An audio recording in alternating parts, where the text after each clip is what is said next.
Hello বন্ধুরা, কেমন আছো সবাই? জীবনে অল্পতেই খুশি থাকতে পারলে তুমি হবে পৃথিবীর 5% সুখী মানুষের মধ্যে একজন। আর আজকের মুভিটিতে আমরা এর উল্টো একজন লোকের কাহিনী দেখব, যেখানে একটি লোক মরুভূমিতে একটি বিশাল ওজনের স্বর্ণের পাথর খুঁজে পায়। আর এটাই তার জীবনে কাল হয়ে দাঁড়ায়। সে একা এই পাথর নিয়ে মরুভূমিতে টিকে থাকার লড়াই করতে থাকে। তার কাছে জল, খাবার সবকিছুই শেষ হয়ে যায়। সে কিভাবে এখানে সার্ভাইভ করেছিল জানতে হলে পুরো ভিডিওটি ধৈর্য ধরে দেখতে হবে। আশা করছি তুমি এই ভিডিও দেখে আনন্দ পাবে। তো চলো ট্রেলার বাদ দিয়ে মূল ভিডিও শুরু করি। মুভিটি শুরু হয় একটি মরুভূমির মধ্যে থাকা ট্রেনের ভিতর থেকে, যেখানে এই মুভির লিড ক্যারেক্টার টমকে দেখানো হয়। সে ট্রেনে করে কোথাও যাচ্ছে।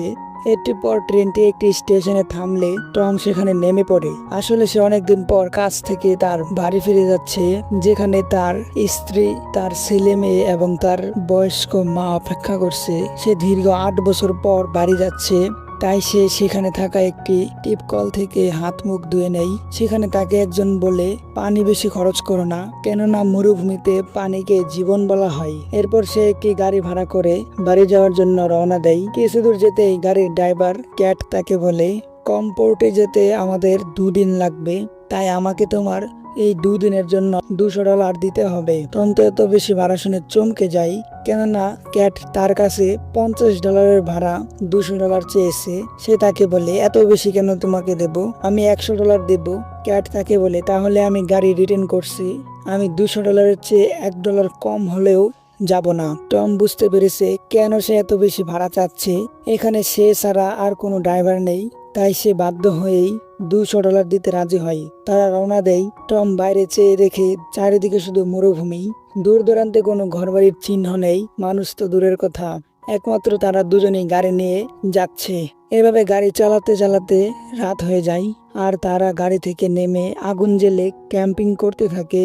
এর মধ্যে ক্যাট টমকে বলে, তুমি কম্পোর্টে কেন যাচ্ছ? টম তাকে বলে, আমি প্রায় 8 বছর ধরে বাড়ি থেকে বাইরে। এতদিন আমি একটি কনস্ট্রাকশন কোম্পানিতে একজন লেবারের কাজ করতাম, কিন্তু এখন সেই কোম্পানিটা বন্ধ হয়ে গেছে। তাই আমি ঠিক করেছি বাড়ি ফিরে যাব।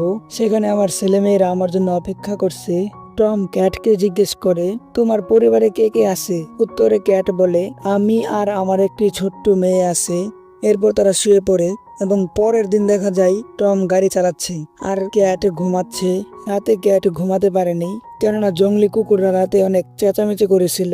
একটু পর তাদের গাড়িটি হঠাৎ নষ্ট হয়ে থেমে যায়। কটো ঘুম থেকে উঠে পড়ে সে একটি বোর্ডে দেখতে পায় এখান থেকে তাদের কম্পোর্টে যেতে আরো 50 কিলোমিটার বাকি আছে। সে এটা দেখে প্রচন্ড রেগে যায়। টম গাড়ি থেকে নেমে চারিদিকে হাঁটতে থাকে আর ক্যাট গাড়িটিকে ঠিক করার চেষ্টা করে। টম হাঁটতে হাঁটতে একটি জায়গাতে সে দেখে অনেকগুলো পাথর পড়ে আছে। সে এর মাঝে একটি সোনালী রঙের পাথর দেখতে পায়।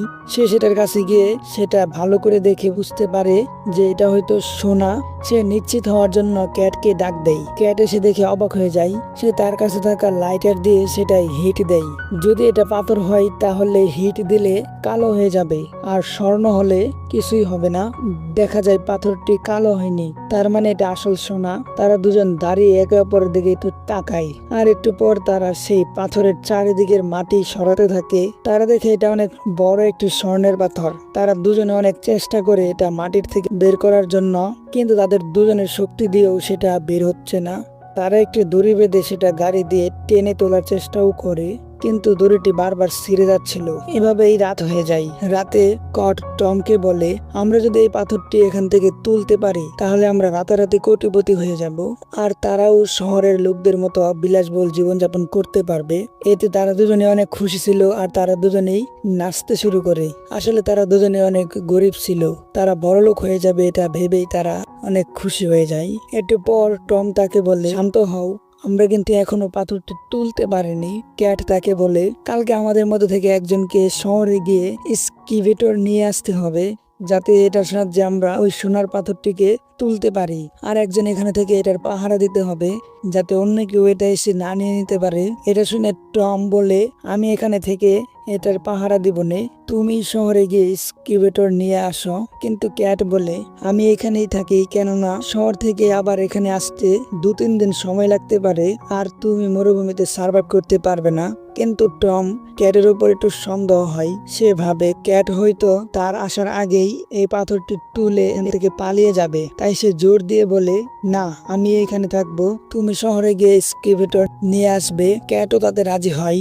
পরের দিন সকালবেলা ক্যাট টমকে কিছু খাবার, জল আর একটি ওয়াকি টকি দিয়ে গাড়ি দিয়ে শহরে যাওয়ার জন্য রওনা দেয়। এরপর টমকে দেখা যায় সে সূর্যের প্রচন্ড তাপমাত্রার কারণে অনেক কষ্ট পাচ্ছে। তাই সে একটি বড় কাপড় একটি গাছের সাথে বেঁধে সেখানে একটি শেল্টার বানায়।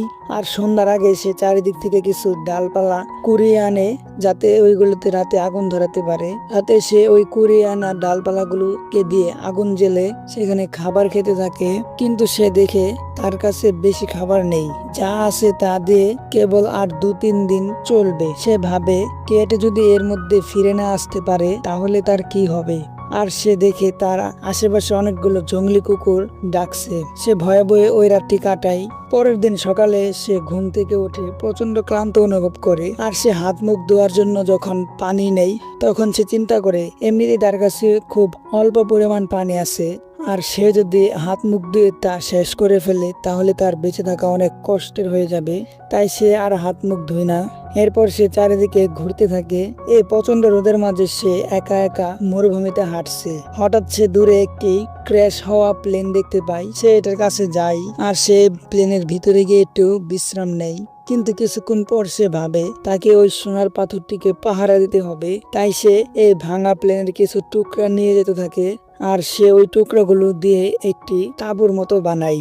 একটু পর বিকালের দিকে সে বাইরে ওই সোনার পাথরের কাছে বসে ভাবে, এভাবে বসে বসে সময় নষ্ট করাচ্ছে, সে যদি ওই পাথরটি ভাঙার চেষ্টা করে তাহলে কাজ হবে। আর সে পাথরটি ভাঙার চেষ্টা করতে থাকে। কিছুক্ষণের মধ্যে সে একটি টুকরো ভেঙে ফেলে। কিন্তু রাত হলে জঙ্গলি কুকুরগুলো তার দিকে এসে জোরে জোরে চেঁচাতে থাকে। সে আগুনের একটি কাঠি নিয়ে তাদের ভয় দেখায়। এভাবেই সে ওই রাতটিও পার করে। পরের দিন দেখা যায় সে বাইরে না গিয়ে তাঁবুতেই শুয়ে আছে ওই সোনার টুকরোটুকু নিয়ে। তার কাছে থাকা সব খাবার শেষ হয়ে গেছে, এখন শুধু এক বোতল জলই আছে তার কাছে। সে একটু জল খায় আর সামনে সে একটি সাপ দেখতে পায়। সে ওটাকে মারার চেষ্টা করে, কিন্তু তার শরীর ক্লান্ত থাকায় সে সেটাকে মারতে পারে না, আর সাপটিও পালিয়ে যায়। কিন্তু সাপটি ধরার চক্করে সে বোতল থেকে একটু পানি ফেলে দেয়। এতে সে নিজের উপর অনেক রেগে যায়। আর সে সোনার পাথরের চিন্তা বাদ দিয়েই ভাঙা প্লেনটিতে গিয়ে শুয়ে থাকে। একটু পর সেখানে কোথা থেকে জানি একটি মেয়ে আসে। সে টমকে ঘুম থেকে ডেকে তোলে। টমও ঘুম থেকে উঠে চমকে যায়। টম মেয়েটিকে দেখে কোনো পাত্তা দেয় না, কিন্তু মেয়েটি তাকে বিভিন্ন রকমের প্রশ্ন করতে থাকে। টম তার কোনো প্রশ্নেরও জবাব দেয় না, শুধু বলে, কোথায় যাবে যাও। কিন্তু মেয়েটি বলে, আমি তোমার সাথেই যাব, একা একা আমি এখানে বোর হয়ে গেছি। কিন্তু টম তাকে বলে, আমি হলাম একজন ভবঘুরে, যেখানে ইচ্ছে সেখানেই যাব, আর আমার সাথে কাউকে আমি নিব না। আসলে সে চাচ্ছিল না যাতে ওই মেয়েটি সোনার পাথরটিকে দেখতে পায়, কেননা সে যদি ওই পাথরটি দেখতে পায় তাহলে তাকেও ওইটা থেকে ভাগ দিতে হবে। তাই সে তার তাঁবুর উদ্দেশ্যে হাঁটতে থাকে। কিন্তু ওই মেয়েটিও তার পেছন পেছন আসতে থাকে। সে তাকে দেখে রেগে যায় আর বলে, আমার পিছু করা বন্ধ করা। মেয়েটি তার এমন ব্যবহার দেখে তাকে একটু সন্দেহ করে। সে ভাবে টম হয়তো তার কাছ থেকে কিছু লুকাতে চাচ্ছে। তাই সে তার তাঁবুতে আসে আর সে তাঁবুটিকে ভালো করে দেখে, কিন্তু সে কিছুই খুঁজে পায় না। একটু পর সে টমকে বলে, আমার মনে হয় তুমি একজন ক্রিমিনাল, না হলে এই মরুভূমিতে কেউ এত কষ্ট করে লুকিয়ে থাকে। টম তার কথাই অনেক রেগে যায় আর তার কাছে থাকা একটি বেলচা দিয়ে মেয়েটির মাথায় বাড়ি মারে। মেয়েটির সাথে সাথেই মারা যায়। টম এতে অনেক ভয় পেয়ে যায়, কেননা সে ওই মেয়েটিকে মারতে চেয়েছিল না। সে সেখানে এটা ভাবতে থাকে। একটু পর সে ওই মেয়েটির কাছে থাকা কাজের জিনিসগুলোকে নিয়ে নেয়, আর রাত হলে সে তার লাশটিকে পুড়িয়ে ফেলে। পরের দিন তাকে কেট ফোন করে। সে বলে, আমার গাড়িটি রাস্তার মাঝে নষ্ট হয়ে গিয়েছিল, তাই শহরে যেতে আমার অনেক সময় লেগেছে। আমি এখন রাস্তায় আছি আর খুব তাড়াতাড়ি তোমার কাছে চলে আসব। টম তাকে কেঁদে কেঁদে বলে, প্লিজ তাড়াতাড়ি আসো, আমি খুব বিপদে আছি। এরপর সে বাইরে যায় কিছু কাঠ জোগাড় করার জন্য, কিন্তু তখনই প্রচন্ড জোরে বালির ঝড় শুরু হয়ে যায়। সে সামনে কিছুই দেখতে পায় না আর সে সেখানেই অজ্ঞান হয়ে যায়। কিছুক্ষণ পর ঝড় থামলে সে ওঠে আর দেখতে পায় তার শরীরে একটি লাঠি ঢুকে গেছে। আর সে ওই জায়গাটিও হারিয়ে ফেলে যেখানে ওই সোনার পাথরটি ছিল। সে ওই জায়গাটি খুঁজতে থাকে অনেকক্ষণ পর সে ওই জায়গাটি পেয়ে যায় আর ওই জায়গাটিতেই সে ঘুমিয়ে পড়ে। কিন্তু একটু পর তার ঘুম ভাঙলে সে তার শরীর থেকে ওই লাঠিটা বের করার চেষ্টা করে। অনেক কষ্টে সে ওই লাঠিটা বের করে আর তাতে একটি কাপড় বেঁধে দেয় রক্ত বন্ধ হওয়ার জন্য। সে এত কষ্ট সহ্য না করতে পেরে আবার সে অজ্ঞান হয়ে যায়। একটু পর তার জ্ঞান ফিরলে সে ওই মেয়েটিকে দেখতে পায় যাকে সে একটু আগেই মেরে ফেলেছিল। সে তাকে দেখে অবাক হয়ে যায়। মেয়েটি তাকে দেখে একটু পানি খাওয়ায় আর বলে, আমার বোনকে দেখেছো? টম বলে, না, আমি এখানে কাউকে দেখিনি। মেয়েটিও সেখান থেকে চলে যায়। এখন টম এতটাই দুর্বল হয়ে গেছে যে সে উঠে দাঁড়াতে পর্যন্ত পারে না। ক্ষুধায় আর পানি পিপাসায় সে মৃত্যু শয্যায়। তাও সে জঙ্গলি কুকুরদের থেকে বাঁচার জন্য চারিদিকে আগুন জ্বালায়। কিন্তু একটু পরই তার আগুন নিভে যায় আর জঙ্গলি কুকুরগুলো তাকে আক্রমণ করতে থাকে। এর মাঝে সে কেটকে ফোন করে বলতে থাকে তাকে বাঁচানোর জন্য। কিন্তু কেট তাকে বলে, জঙ্গলি কুকুরগুলো তোমাকে মেরে তাদের খিদে মেটাক। এরপরে সিন কেটের দিকে যাই। দেখা যায় সে দূরে একটি জায়গাতে থেকে টমের উপর একটি দূরবীন দিয়ে নজর রাখছিল। আসলে সে অনেক আগে এখানে চলে এসেছে, কিন্তু সে অপেক্ষা করছিল কখন টম কুকুরের খাবার হয়ে মারা যাবে। দেখা যায় ওই কুকুরগুলো টমকে মেরে ফেলেছে আর তার মাংস খেতে শুরু করেছে। কটো এই দৃশ্য দেখে স্কিভিটর নিয়ে সেখানে যায়। সে গাড়ি থেকে নামতেই তার বুকে একটি তীর এসে লাগে আর সেও সেখানেই মারা যায়। আসলে তীরটি মেরেছিল ওই মেয়েটির বোন, যে কিনা তার বোনকে খুঁজে পাচ্ছিল না। আর সে এতক্ষণে বুঝে গিয়েছিল যে হয়তো তারাই তার বোনকে মেরে ফেলেছে এবং তার লাশটিকে কোথাও কবর দিয়ে দিয়েছে। আর এর মধ্যে দিয়েই এই মুভির কাহিনী শেষ হয়।